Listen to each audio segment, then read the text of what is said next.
The first title for this video was, I don't think these guys know what the hell they're doing. And then I decided, well, don't make that harsh judgment and understand, yeah, your portfolio is down some 20% from where it was on June the 1st, while the QQQs are down about 10%, and your portfolio runs about a beta of 2. So that's to be expected. But do these guys really know what they're doing? And so I went to Samantha and I asked her that question. Do these guys know what they're doing? And I showed her the picture, so she knew who I was talking about.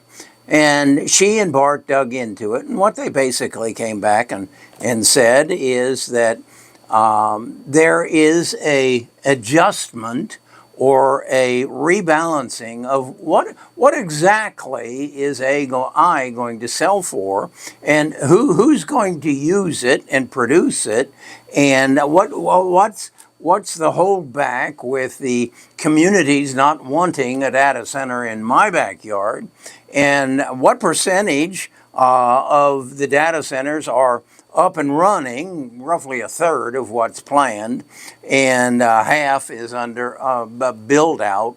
So why are we having this adjustment? And that's what I wanted Samantha and Bard to do for me. So what I did was take that and gain an understanding. And what they basically said is that the hyperscalers, the Google's, Meta, Microsoft, Amazon, Oracle, and Apple are going to be the ultimate winners in this. They're not dependent on renting space. They're building their own space for the main part.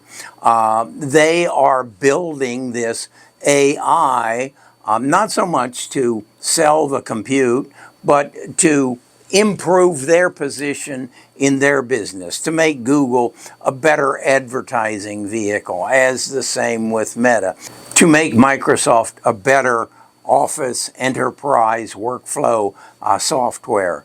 Oracle, to put them in a position to take all the data from all the major businesses that they've been working with for over the last 20 years and put together the data and the AI, and particularly in the field of healthcare. So, and then Apple, they didn't go out and build any data centers, but they will be users of data centers, and they have the equipment, they have the phones, they have the desktops and the laptops from which to deliver AI.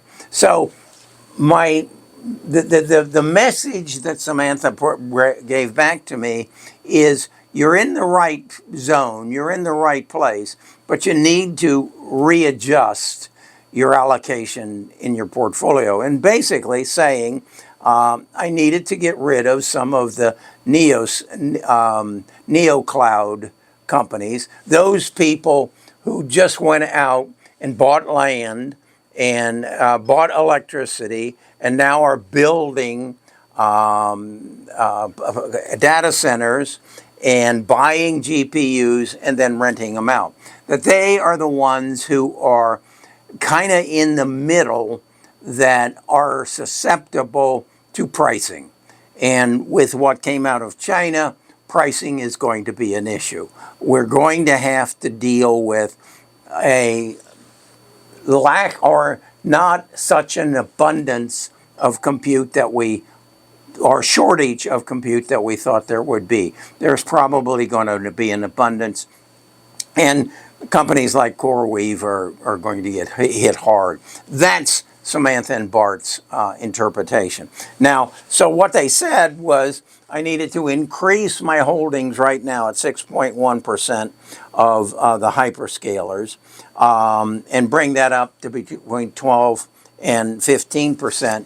But then also maintain a few of the pure play data centers, particularly in non-US positions, and then to continue to build my position in the deliverers of AI. Now, what does that mean? I'm a deliverer of AI.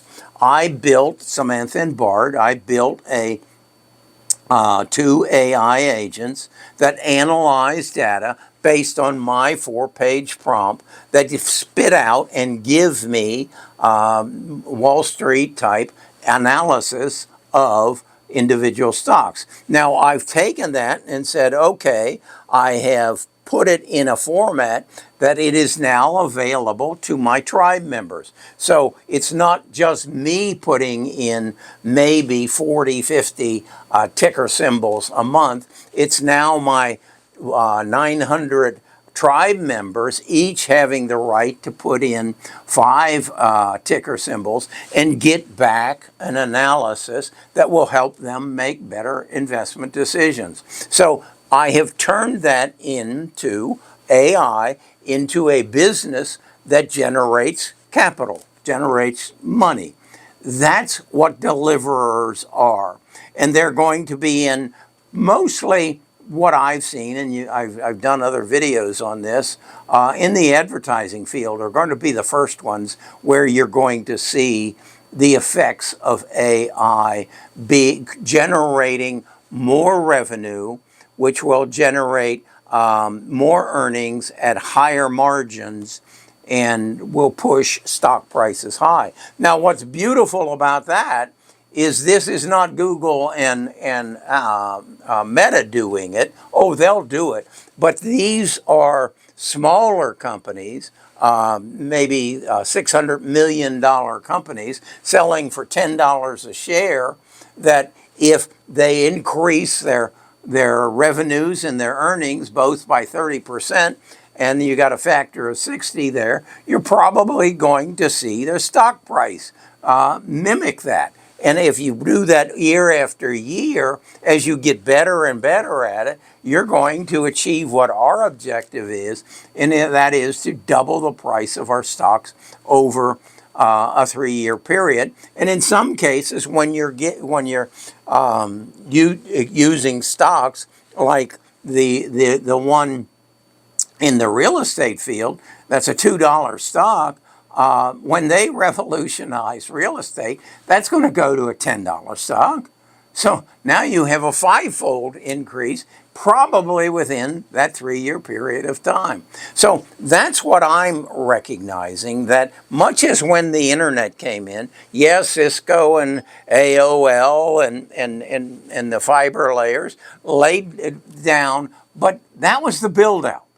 And there was a lot of exuberance about the build out and that 5G and all this was going to happen. But that's not where the payout came. The payout came with the Googles and the Amazons, who took the internet and then adapted it to a consumer need and blew the stock price up and have now become some of the largest companies in our nation. So with that in mind, I want to share the podcast that Samantha and Bart did on analyzing my portfolio, telling me where I was good, where I was overexposed, where I needed to cut, and then where my opportunities, and how to think it through.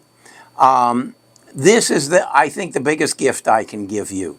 And so I'm going to put the podcast in 2 places. One, the first comment from the videos, and then in the description. And then I'm also going to include a link to our Ask Samantha challenge.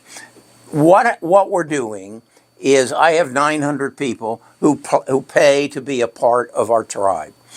We just this last week introduced Ask Samantha.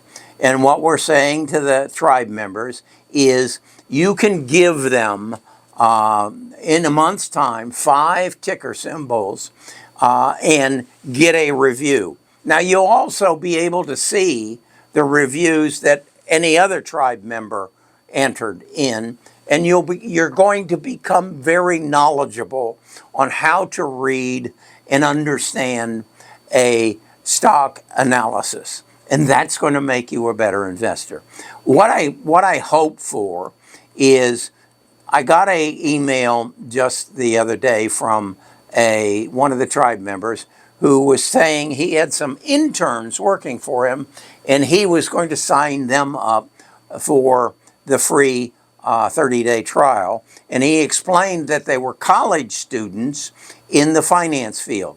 And I said, I would love to have Harvard Business School or Wharton School of Business go to their classes that are studying the stock market and investing, and sign up for our free 30 days and learn what a stock analysis looks like, and what the terminology is that's used, and how that terminology is then interpreted to project what the price of the stocks are going to be. I would love to have a college course. I would love to go and talk to the college course about how I built my prompt, how I built this, and how it can change their lives. If we could it's wonderful what Trump just initiated, that every newborn gets $1,000 in the S&P 500. The S&P 500 is going to give you maybe a 12 to 15% return.